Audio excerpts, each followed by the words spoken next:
The Doom That Came to Sarnath by H.P. Lovecraft. There is in the land of Manar a vast still lake that is fed by no stream, and out of which no stream flows. 10,000 years ago there stood by its shore the mighty city of Sarnath. But Sarnath stands there no more.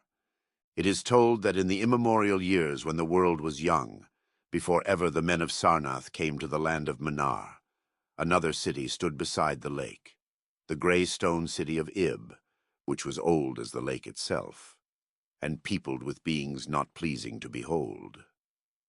Very odd and ugly were these beings, as indeed are most beings of a world yet inchoate and rudely fashioned.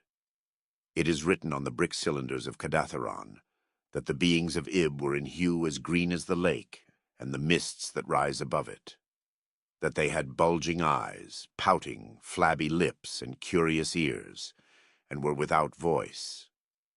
It is also written that they descended one night from the moon in a mist, they and the vast still lake and greystone city Ib. However this may be, it is certain that they worshipped a sea-green stone idol chiseled in the likeness of Bokrug, the great water lizard, before which they danced horribly when the moon was gibbous. And it is written in the papyrus of Ilarnek that they one day discovered fire, and thereafter kindled flames on many ceremonial occasions. But not much is written of these beings, because they lived in very ancient times, and man is young and knows little of the very ancient living things. After many eons, men came to the land of Manar, dark shepherd folk with their fleecy flocks, who built Thra, Ilarnek, and Cdatharon on the winding river Ai. And certain tribes, more hardy than the rest, pushed on to the border of the lake and built Sarnath at a spot where precious metals were found in the earth. Not far from the gray city of Ib did the wandering tribes lay the first stones of Sarnath, and at the beings of Ib they marveled greatly.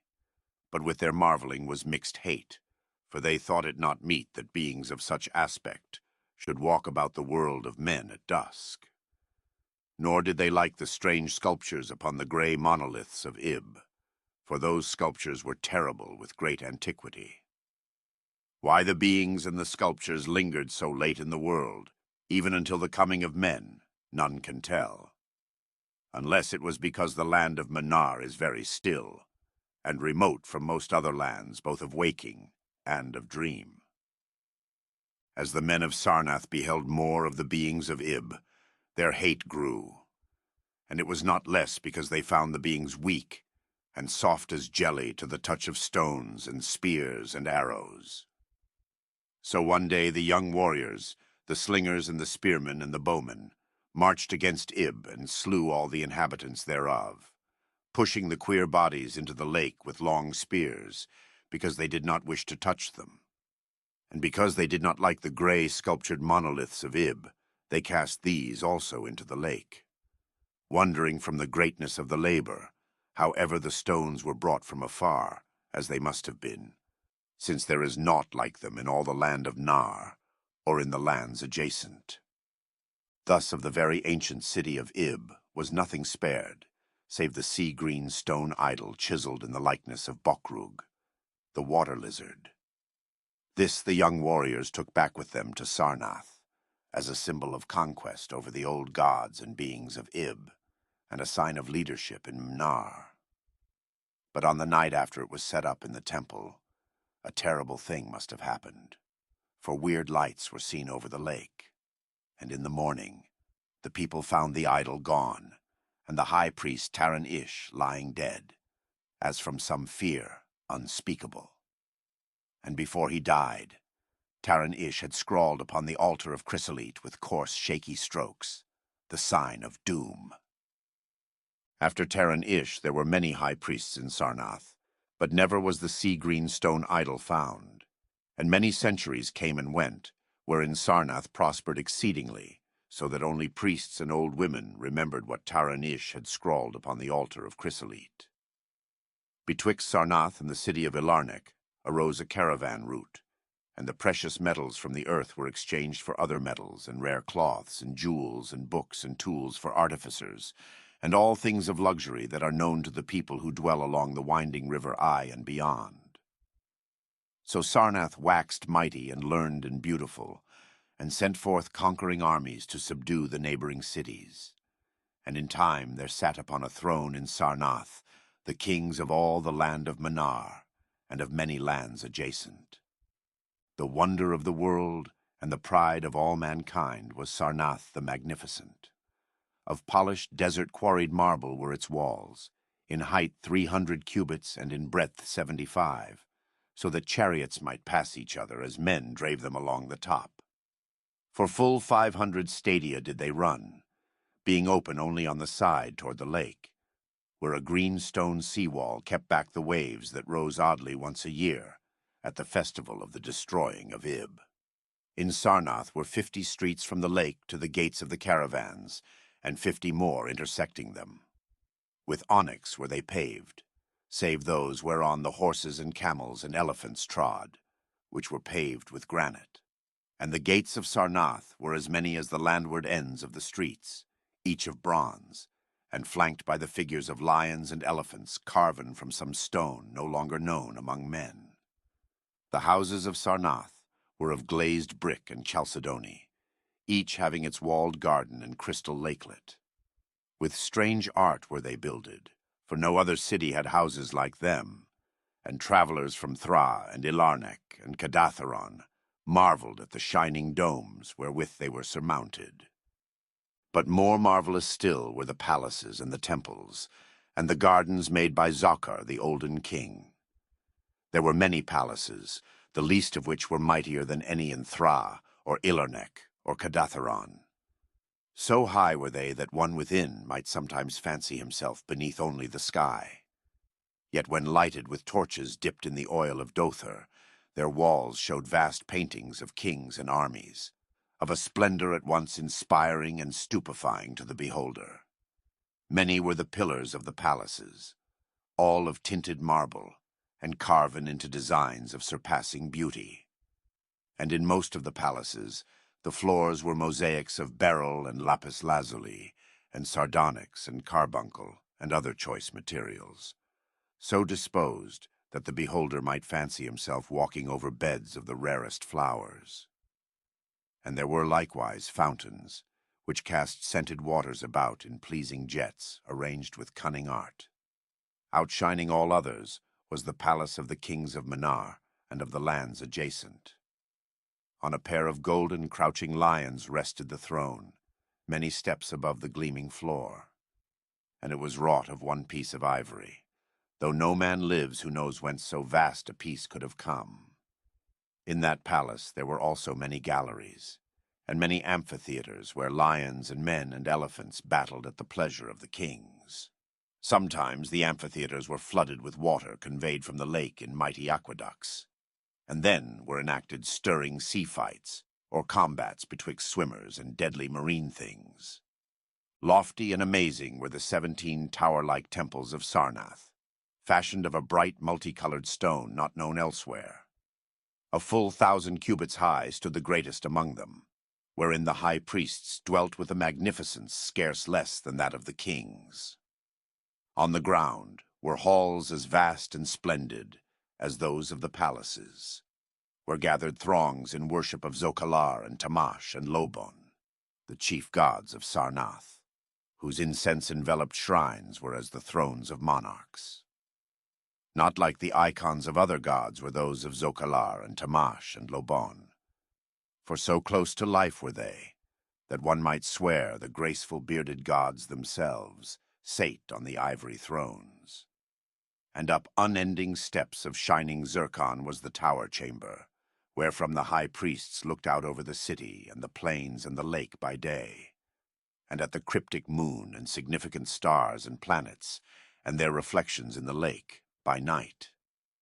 Here was done the very secret and ancient rite in detestation of Bokrug, the water lizard, and here rested the altar of chrysolite, which bore the doom scrawl of Taran Ish. Wonderful likewise were the gardens made by Zokkar the olden king.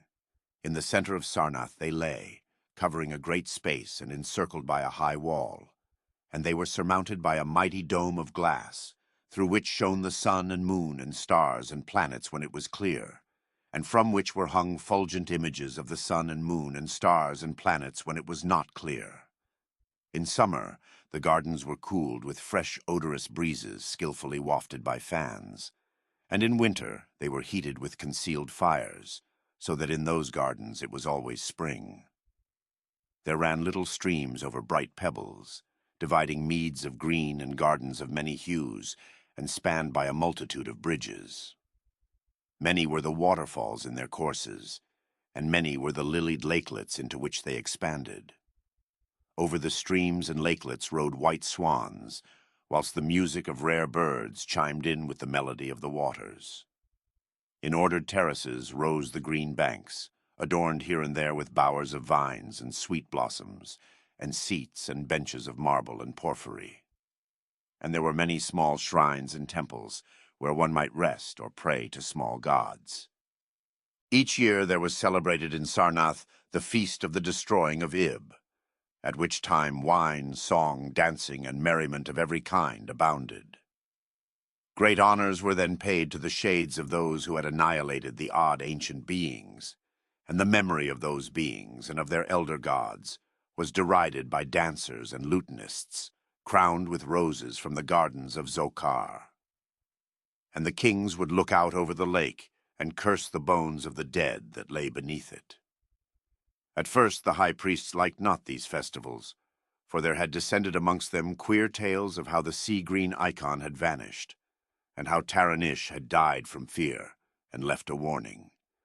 And they said that from their high tower they sometimes saw lights beneath the waters of the lake.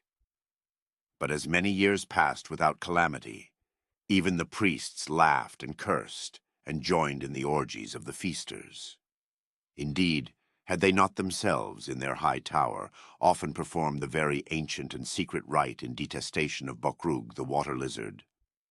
And 1,000 years of riches and delight passed over Sarnath, wonder of the world and pride of all mankind. Gorgeous beyond thought was the feast of the 1,000th year of the destroying of Ib. For a decade had it been talked of in the land of Manar, and as it drew nigh, there came to Sarnath on horses and camels and elephants men from Thra, Ilarnek, and Kadatheron, and all the cities of Manar and the lands beyond. Before the marble walls on the appointed night were pitched the pavilions of princes and the tents of travelers, and all the shore resounded with the song of happy revelers. Within his banquet hall reclined Nargis Hay, the king, drunken with ancient wine from the vaults of conquered Bnath, and surrounded by feasting nobles and hurrying slaves.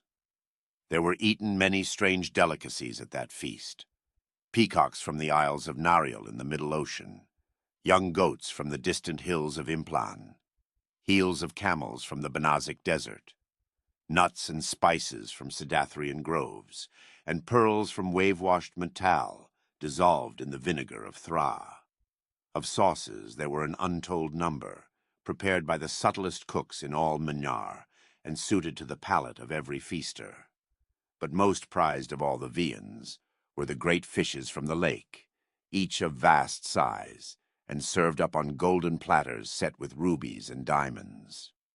Whilst the king and his nobles feasted within the palace, and viewed the crowning dish as it awaited them on golden platters, others feasted elsewhere.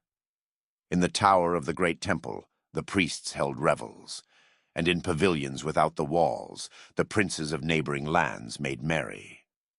And it was the high priest Naika who first saw the shadows that descended from the gibbous moon into the lake, and the damnable green mists that arose from the lake to meet the moon, and to shroud in a sinister haze the towers and the domes of fated Sarnath. Thereafter, those in the towers and without the walls beheld strange lights on the water, and saw that the grey rock Akurian, which was wont to rear high above it near the shore, was almost submerged. And fear grew vaguely yet swiftly, so that the princes of Ilarnek and of Far Rokol took down and folded their tents and pavilions, and departed for the river Ai, though they scarce knew the reason for their departing. Then, close to the hour of midnight, all the bronze gates of Sarnath burst open and emptied forth a frenzied throng that blackened the plain, so that all the visiting princes and travelers fled away in fright. For on the faces of this throng was writ a madness born of horror unendurable, and on their tongues were words so terrible that no hearer paused for proof. Men whose eyes were wild with fear shrieked aloud of the sight within the king's banquet hall, where through the windows were seen no longer the forms of Nargis Hay and his nobles and slaves, but a horde of indescribable green voiceless things with bulging eyes, pouting, flabby lips, and curious ears. Things which danced horribly, bearing in their paws golden platters set with rubies and diamonds containing uncouth flames. And the princes and travelers, as they fled from the doomed city of Sarnath on horses and camels and elephants, looked again upon the mist-begetting lake, and saw the grey rock Akurian was quite submerged. Through all the land of Manar and the lands adjacent spread the tales of those who had fled from Sarnath, and caravans sought that accursed city and its precious metals no more. It was long ere any traveler went thither, and even then only the brave and adventurous young men of distant Felona dared make the journey. Adventurous young men of yellow hair and blue eyes, who are no kin to the men of Manar.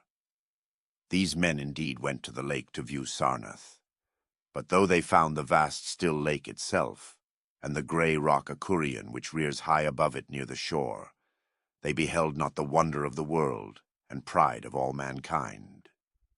Where once had risen walls of 300 cubits and towers yet higher, now stretched only the marshy shore, and where once had dwelt 50 millions of men, now crawled only the detestable green water lizard. Not even the mines of precious metal remained, for doom had come to Sarnath. But half buried in the rushes was spied a curious green idol of stone, an exceedingly ancient idol coated with seaweed and chiseled in the likeness of Bokrug, the great water lizard. That idol, enshrined in the high temple at Ilarnek, was subsequently worshipped beneath the gibbous moon throughout the land of Manar.